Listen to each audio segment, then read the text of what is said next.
Saudações a todos. Sobre a questão da violência de gênero, e aqui tanto faz se é contra mulheres, crianças ou LGBTQIAP+, a questão do neopatriarcalismo é fundamental. Uma vez que se institui uma legislação de proteção e cuidado, e muitas vezes ela não é garantida, não é efetivada. No caso das crianças, o ECA. No caso das mulheres, a Lei de Feminicídio e a Lei Maria da Penha. No caso do LGBTQIAP+, a questão da homofobia ligada à lei antirracismo.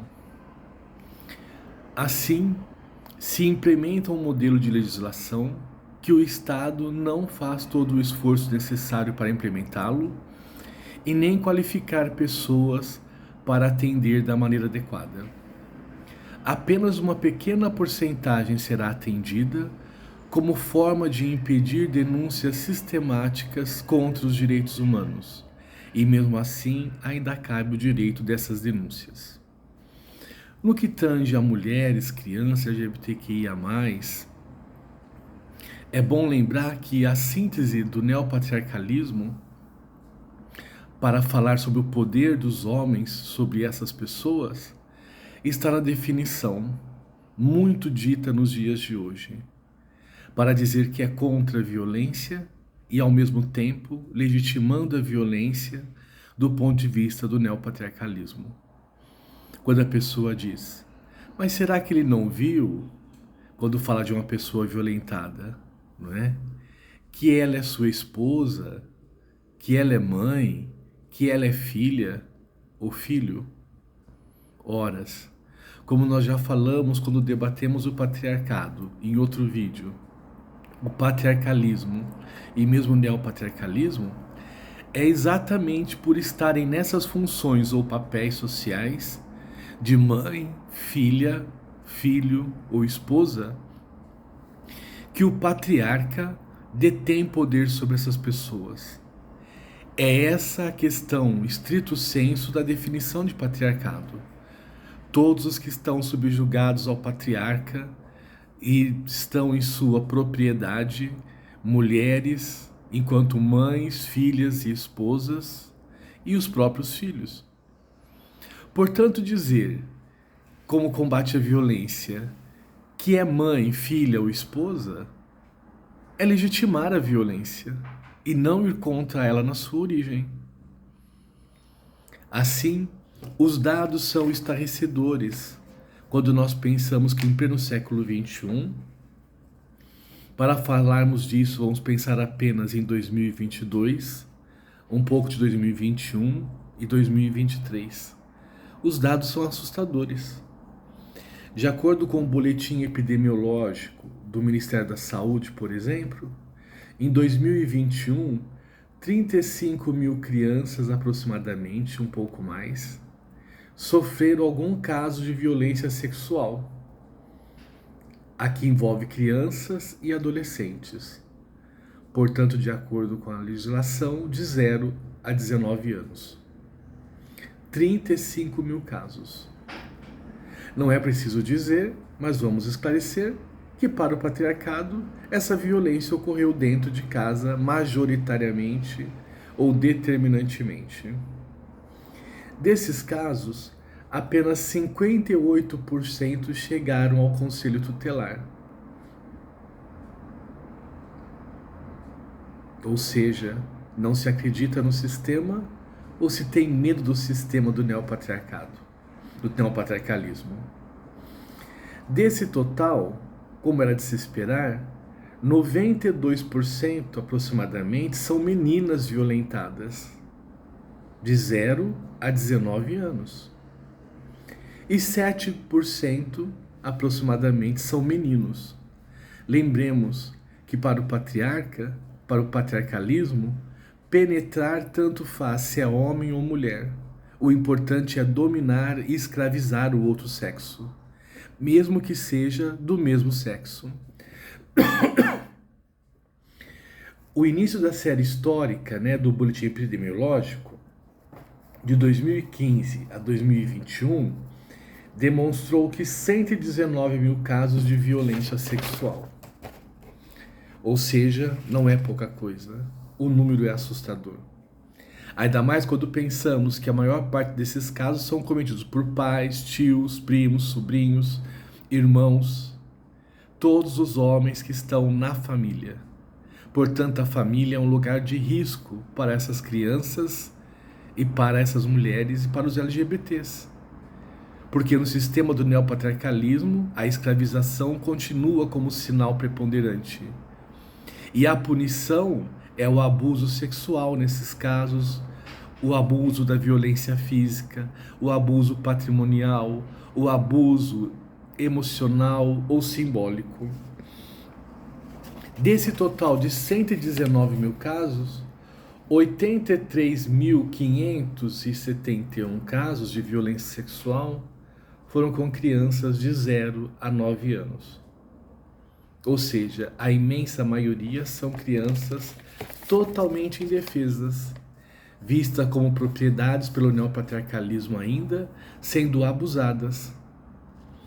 Você pode ver, por exemplo, que não poucos homens que abusam de crianças, eles falam: mas ela é minha filha, é meu filho, eu faço o que quero. Me pertence. Essa é a expressão. É a propriedade patriarcal. Embora o ECA, né, ele obrigue a comunicação ao Conselho Tutelar, nós observamos que é pouca a denúncia.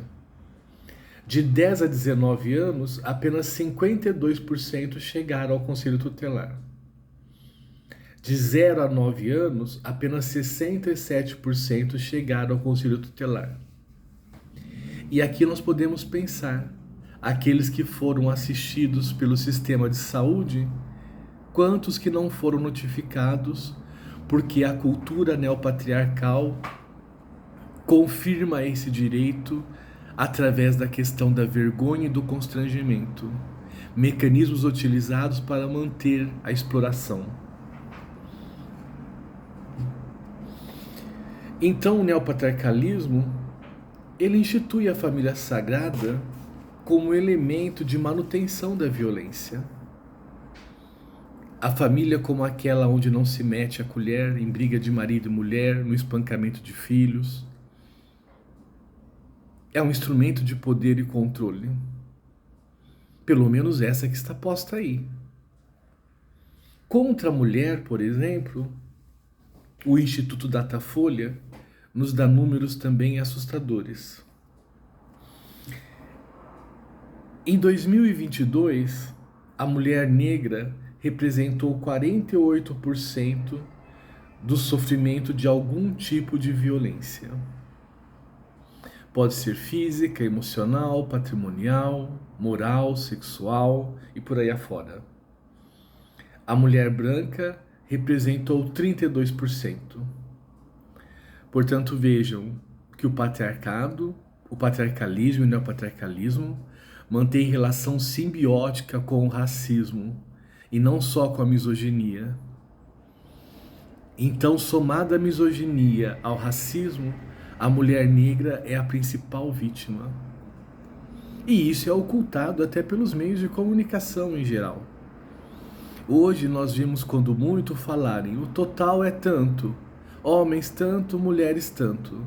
Mas nós não vemos falar abertamente, brancos são tantos, negros são tantos, com constância. Porque é o pacto do neopatriarcalismo.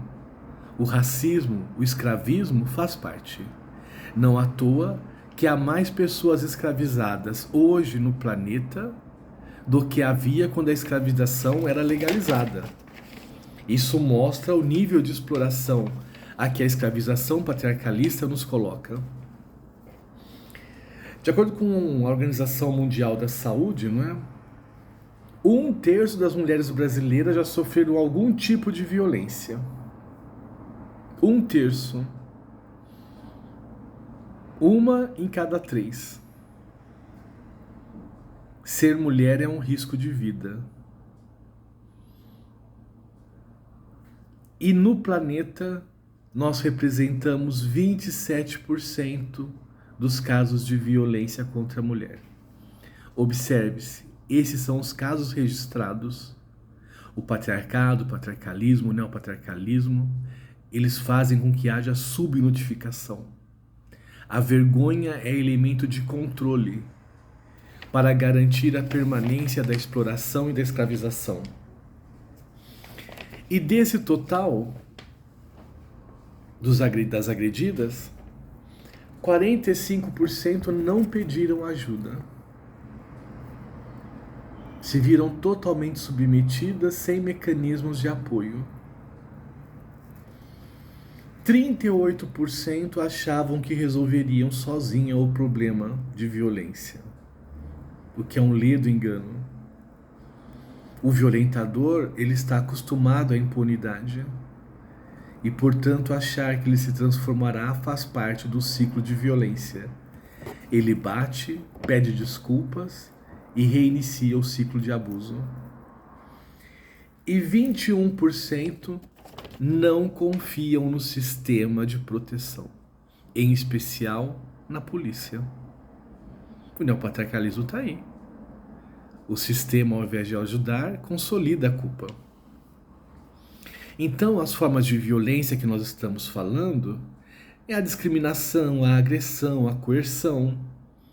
E tudo isso leva ao dano, à morte, ao constrangimento, à limitação, ao sofrimento, quer seja físico, sexual, moral, psicológico, social, político ou econômico. E essas formas de violência contra a mulher, e não só contra ela, né? Contra a mulher branca, a mulher negra, também podem ser transpostos como formas de violência contra os LGBTQIAP+, e contra as próprias crianças. E no tangente às mulheres ainda, a cada hora, 37 mulheres sofrem algum tipo de violência física ou verbal no Brasil.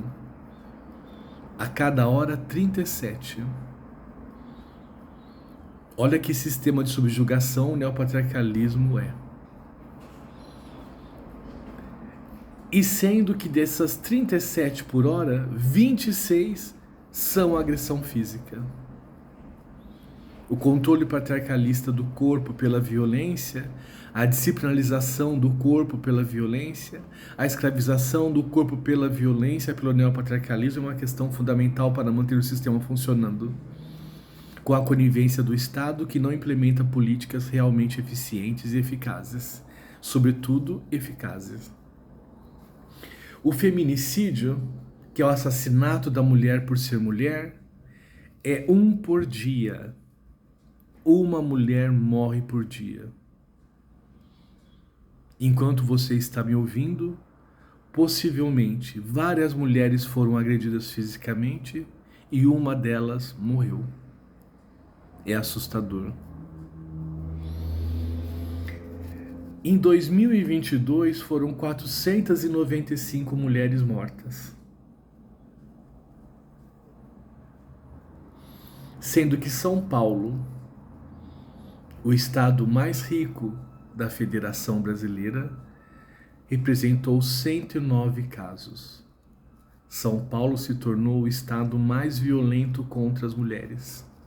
Apesar de todo o sistema de educação montado em São Paulo, cabendo aqui as críticas à educação pública do ensino fundamental e médio, nós não conseguimos ainda resolver a questão. E desse total de 495 mulheres que morreram, 75% foram pelos maridos, ou companheiros, ou ex-maridos, ou ex-companheiros. Ou seja, o assassino conhece a vítima e muitas vezes disse que a amava. A amava em termos neopatriarcalistas, enquanto escrava, enquanto servidora. Fez uma pergunta, questionou alguma coisa, se negou a se subjugar à violência física e sexual, é morta. Assim, a lei do feminicídio de 2015 ainda tem muito a caminhar, tanto na interpretação jurídica proposta, lembrando que a maioria dos juízes e promotores ainda são homens brancos, portanto, podem ser analisados do ponto de vista do Pacto da Branquitude, que garante que a maior parte das mulheres negras não tenham a justiça a seu alcance, e podem ser vistas também pelo Pacto do Neopatriarcalismo, onde os homens seriam cúmplices de outros homens na violência, como se pode pôr como hipótese constante aqui. Então a mulher negra é a mais agredida e a mais empobrecida.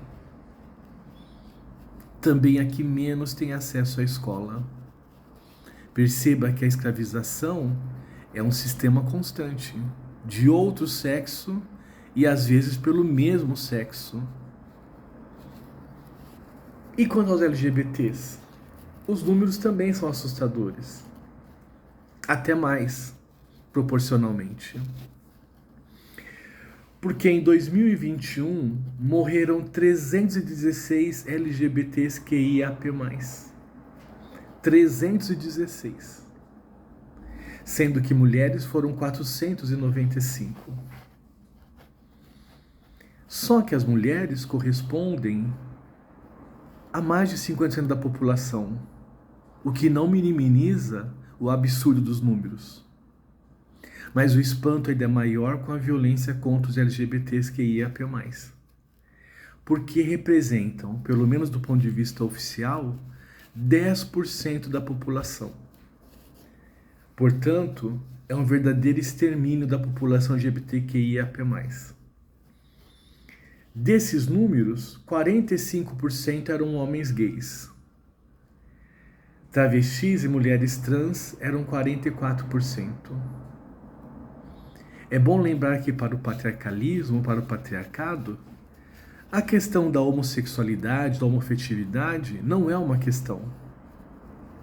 A questão aqui colocada é a de gênero no sentido de que, uma vez que o homem que tem relações com outro homem se torna afeminado, é essa a questão do patriarcado e do patriarcalismo e do neopatriarcalismo. Ou se torna ou quer se tornar mulher, porque aí esbarra na questão do essencialismo e na questão do organicismo ou do biologicismo. Como pode um homem que é querer se tornar aquilo que não é? Essa humilhação é entendida pelo neopatriarcalismo, pelos homofóbicos, nesse contexto, como humilhação para o grupo todo, assim exterminá-los é fundamental. Assim como exterminar a mulher que reage à dominação também é fundamental. Portanto, o problema é sério, é grave e merece reflexão constante. E requer que as políticas públicas e sociais e culturais se estabeleçam para resolver a demanda. Não é à toa a reação contrária à educação de gênero nas escolas, porque é ali no cotidiano que muitas vezes, como na própria casa, e na televisão e no cinema, que essas forças se manifestam e se perpetuam. Como indicação de leitura, fica o livro Cultura e Diversidade na Resistência ao Retrocesso, organizado pelo professor Silas Nogueira e por mim, Vlaumir Donizete de Souza. No caso específico, sugiro a leitura do capítulo Patriarcado, Patriarcalismo e Neopatriarcalismo por um debate terminológico de uma longa história.